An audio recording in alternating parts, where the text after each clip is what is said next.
That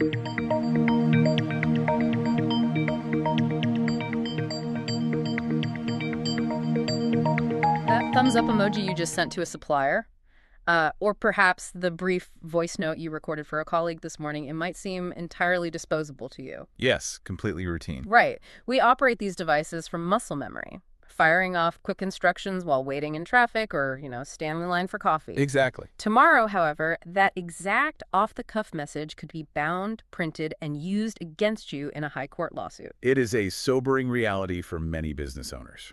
Indeed. Today, we are looking at how the ubiquitous messaging application on your phone has become one of the most consequential and dangerous tools in commercial litigation.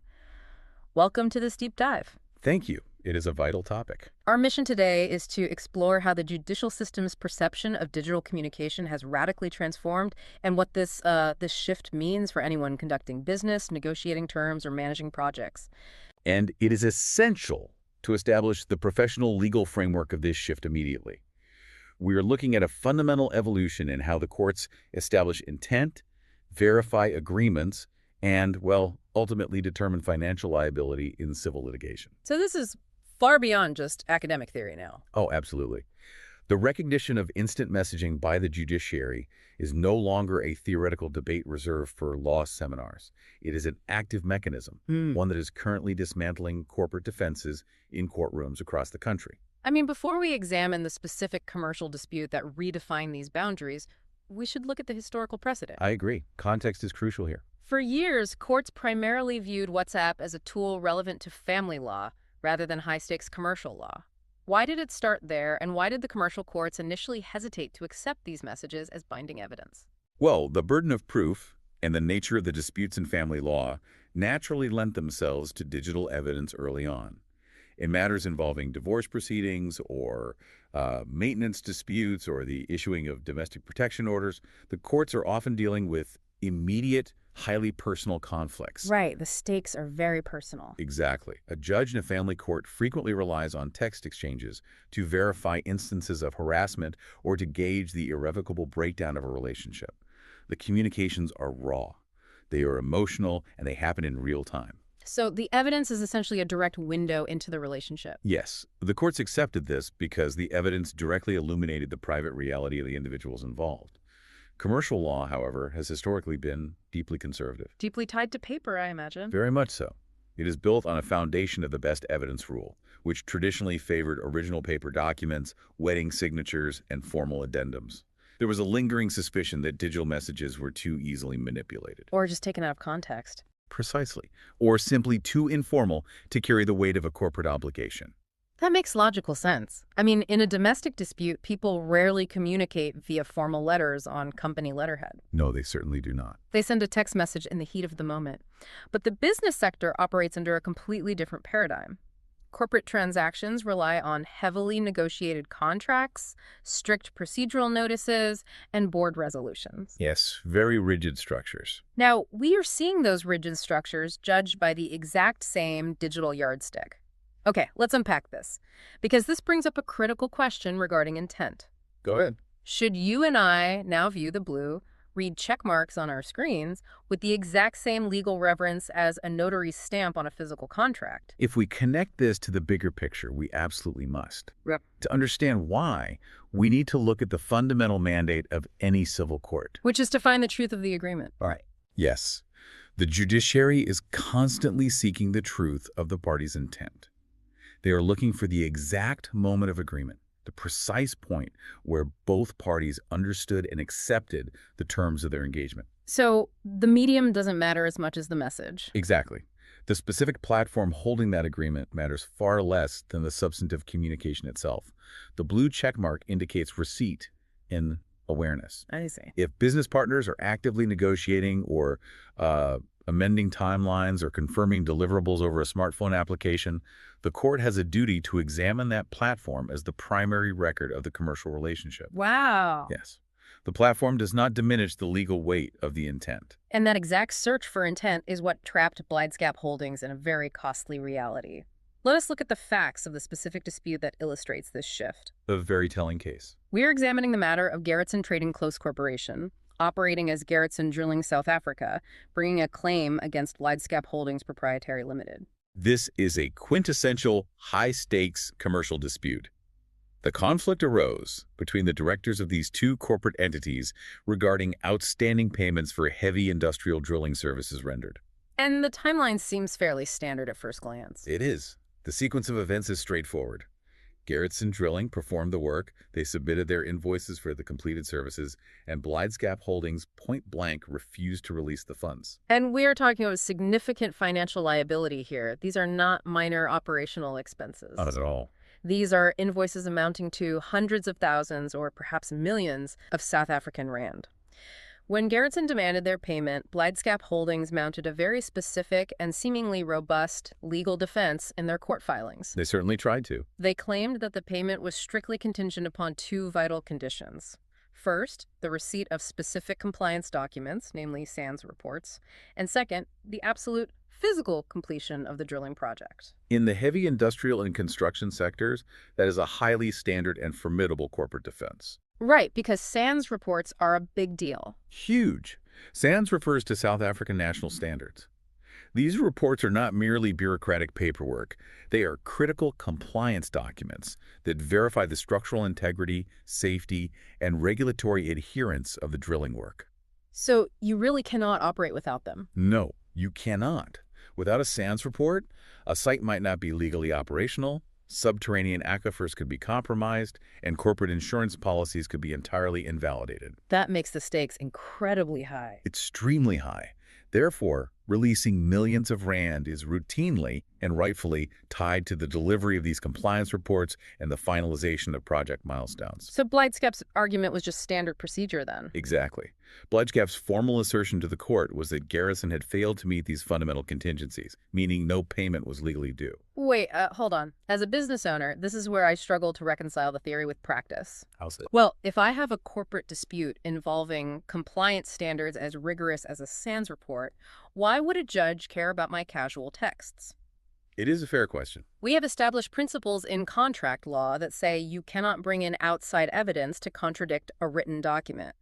If a company claims payment is contingent on technical milestones, doesn't the formal signed contract dictate the terms? You would think so, yes. Why would the legal counsel or the judge bypass traditional corporate documentation to scroll through the chat logs of the directors? You are raising a very common corporate assumption, but you must consider the operational reality of modern commerce.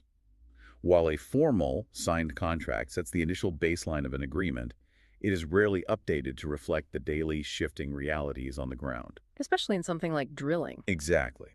This is especially true in sectors like drilling, where subterranean conditions are unpredictable. Project parameters change while the drilling rigs are already deployed. Right, you hit solid rock when you expected soil and everything changes. Precisely. Timelines shift due to weather or supply chain issues. Sometimes the initial contract is entirely silent on specific technicalities that arise later. Furthermore, the daily text messages between directors are often viewed by the courts as subsequent verbal or written agreements that actively modify the original contract. So they become an extension of the contract. Yes. When a dispute reaches the High Court, the judge must look beyond the static document signed months or years prior. They must determine how the parties were actually conducting themselves during the physical execution of the work. Which means looking at how the directors were actually speaking to one another while the drills were in the ground. Exactly. The court needed to establish the factual matrix of the daily operations. They needed contemporaneous evidence. Meaning evidence from that exact moment in time. Yes, evidence generated at the exact time the events were occurring, free from the contamination of hindsight or legal strategy. I see. Therefore, the comprehensive WhatsApp records between the director of Gerritsen Drilling and the director of Blydscap Holdings were subpoenaed, extracted, and admitted into evidence as a primary operational record. Here's where it gets really interesting, because the irony here is striking. It really is. The court took those exported WhatsApp chats, laid them out, and subjected them to rigorous legal scrutiny. But Blydscap's defense was not dismantled because they accidentally confessed to owing the money in a text message. No, not at all. Their defense was dismantled by complete silence. The court found absolutely no mention of the conditions Blydscap later claimed were so crucial. What's fascinating here is how the court conducted a forensic review of the ongoing day-to-day exchanges between the parties over the entire duration of the project. And they found nothing. Nothing. There was zero reference in the WhatsApp threads to SANS reports. There was no mention whatsoever of delays related to the project's completion, nor any reprimand regarding unmet milestones. Which is bizarre if those things were actually holding up a massive payment. Exactly. The directors were communicating regularly, managing logistics and updates via their smartphones, yet these supposedly strict payment contingencies were entirely absent from the conversation. Right, because if a multi-million rand payment depended on a SANS report, human logic dictates the director of Blydscap would have sent at least one message demanding that report. Precisely. The legal weight of omission is devastating in this context. There is a principle in law that silence amounts to consent when there is a clear duty to speak. A duty to speak, that is a powerful concept. It is. In a commercial dispute, an ongoing informal dialogue reflects the true nature of a business agreement far more accurately than a retrospective, highly polished legal defense constructed by attorneys months after the fact. Because the texts are the raw reality. Yes. If you are withholding millions of South African rand because a critical compliance document is missing, you do not remain silent about it in your primary channel of communication with the vendor. You would be demanding it constantly. Of course. You would type, "Where is the compliance document?" Or, "We cannot process your invoice until the final drilling milestone is reached." And the fact that they never sent such a message proves the condition never existed in the first place. That was the court's conclusion. The silence in the texts proved their formal legal defense was fabricated after the fact. They lost the case because what they failed to say in a casual chat completely undermined their official court filings. This brings us to a foundational legal principle regarding credibility and the weight of evidence. When a high court judge weighs a formal affidavit, which is, carefully drafted, reviewed, and sanitized by legal counsel. Right, scrubbed clean. Exactly. When they weigh that against the raw, unfiltered WhatsApp messages sent by the actual parties during the course of business, the text messages carry unparalleled authenticity. It cuts right through the corporate spin. It does. The informal messaging strips away the corporate veneer. It reveals the actual, unvarnished mechanics of the transaction. So because they didn't complain in the chat, the judge knew they had no real complaints. Yes. Because the strict contingencies were completely absent from the daily operational chatter, the court concluded that Blydscap Holdings had no valid defense against Gerritson's claim. The payment was ordered. So what does this all mean for your daily operations? We have traversed from the evidentiary standards of family law to the downfall of a corporate entity in a heavy industrial dispute. It is a massive leap, but a very real one. The ruling in the Gerritson case is a strict cautionary tale. The lines between informal messaging and formal documentation are no longer blurring. They have been entirely eradicated. The warning here must be delivered with absolute clarity. You must never underestimate the legal implications of your casual communication. Not even for a second. Every single message you type, every voice note you record, and every reaction you select holds potential evidentiary value in a civil litigation context.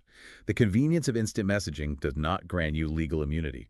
But what about deleting a message if you realize you made a mistake? We often see business owners utilizing the delete for everyone function, mistakenly believing it removes liability. It doesn't. In reality, leaving a marker that says this message was deleted during a commercial negotiation can draw severe judicial suspicion regarding the destruction of evidence. Oh, wow. That is incredibly dangerous. It requires a massive psychological shift. We are conditioned by the design of our devices to treat these applications as relaxed, disposable environments. The software literally encourages it. Exactly. The interface suggests a quick, informal chat. But the law views that same platform as a permanent, binding paper trail. Yes, a trail you cannot easily erase. There is an absolute necessity for professionalism in all digital communications. Just a WhatsApp can and will influence serious legal outcomes. I urge you to adopt a strict standard of digital discipline. When you are messaging a vendor, a client, or a business partner, you must operate under the assumption that a high court judge will eventually read your exact words in an open courtroom. That is a terrifying but necessary way to look at it. It is the only safe way to conduct business now. If a term is important to your business arrangement, state it clearly in the chat. If you are dissatisfied with a service, Document it politely and professionally in the thread. So no angry late-night rants. Absolutely not. Do not rely on verbal telephone calls that leave no record, and do not assume your formal printed contract will protect you if your daily text messages contradict it or omit critical conditions. That is a profound standard to maintain. It means checking your emotional responses, avoiding hasty late-night replies, and ensuring your casual instructions align perfectly with your corporate policies. Consistency is your best defense. We need to stop viewing our phones as separate from our formal filing cabinets. To recap our deep dive today, we began by recognizing the evolution of digital evidence, moving from the emotional immediacy of family law into the rigid structures of commercial litigation. A shift that caught many by surprise. We examined the downfall of Blightscap Holdings, a company that learned the hard way that a WhatsApp thread is a binding, enforceable record that can override subsequent legal posturing. And a very expensive lesson it was. We discovered that in the eyes of the law, the omission of a fact in a text message can be just as legally fatal as a direct confession. The Gerritsen trading case is not an anomaly. It is the new standard.